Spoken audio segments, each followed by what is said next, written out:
আজকে আমরা সন্ধ্যার পরে আমরা গোপন সংবাদের ভিত্তিতে খবর পাই যে আমাদের এই চিঙ্গুরিয়া কলাপাড়া পৌরসভা চিঙ্গুরিয়া শেষের দিকে আমাদের মুর্তজা কালভার্টের এলাকার দিকে জনাব মুকসিদুল আলম উনি অনুমতি ব্যতীত আমাদের ফ্রুট পুডিং জেলি থেকে শুরু করে 60টি খাদ্য আইটেম উৎপাদন করছেন এবং ওনার কোনো ট্রেড লাইসেন্স নাই, ওনার বিএসটিএস সনদ নাই এবং কোনো ল্যাব নাই, কেমিস্ট নাই, উইদাউট এনি গভর্নমেন্ট অ্যাপ্রুভাল উনি নিজেই এটা উৎপাদন করেন এবং কোনো ব্যক্তির পরামর্শক্রমে এইরকম জেলি উৎপাদন করতেছেন। আমরা দেখেছি এগুলো সবগুলো অস্বাস্থ্যকর, মানব স্বাস্থ্যের জন্য অত্যন্ত ক্ষতিপূর্ণ এবং বিষয়টা আমাদের এই জেলিগুলো আমাদের বাচ্চারা খায়। গত কয়েকদিন আগে আমরা এমন একটা অভিযান করেছি। আমরা সবসময় বলি যে আমাদের সন্তানরা আমাদের ভবিষ্যৎ, এই বাংলাদেশের আগামী দিনের ভবিষ্যৎ।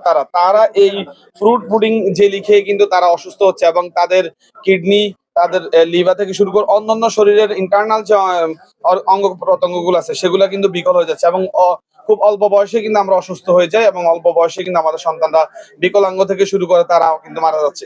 তো আজকে এটা এসে আমাদের স্যানিটারি ইন্সপেক্টর আছেন, আমাদের উপজেলা সহকারী কমিশনার, ভূমি ও এক্সিকিউটিভ ম্যাজিস্ট্রেট আছেন, আমাদের অন্যান্য যারা স্থানীয় ব্যক্তিবর্গ ওনারা উপস্থিত আছেন এবং আমাদের সবচেয়ে গুরুত্ব দেখার বিষয়টা হচ্ছে এটা মানে সম্পূর্ণভাবে একটা অবৈধ প্রক্রিয়া তৈরি হচ্ছে, ভেজাল তৈরি হচ্ছে।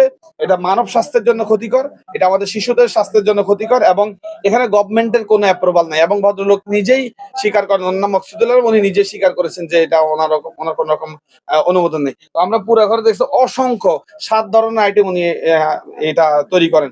আমরা বিষয়টা প্রসিকিউশনে নিয়ে আসি, আমাদের আমাদের সেকেন্ড ইন্সপেক্টর প্রসিকিউশন দেন, এটা আমলে নিয়ে আসে এবং ওনাকে 1 বছরের বিনাশ্রম কারাদণ্ড আছে নিরাপদ খাদ্য আইন অনুসারে, ওনাকে 1 বছরের বিনাশ্রম কারাদণ্ড।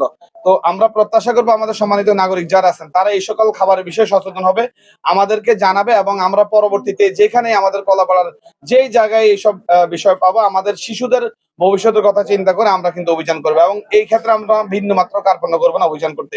আপনাদের সবার প্রতি ধন্যবাদ জানাচ্ছি। তবে একটাই অনুরোধ করব যে যদি কোথাও এরকম অভিযোগ পান আমাদেরকে, এরকম খবর পান আমাদেরকে জানাবেন এবং আমাদের শিশুদের ভবিষ্যৎ নিরাপদ করতে আপনাদের সবার সহযোগিতা কামনা করি।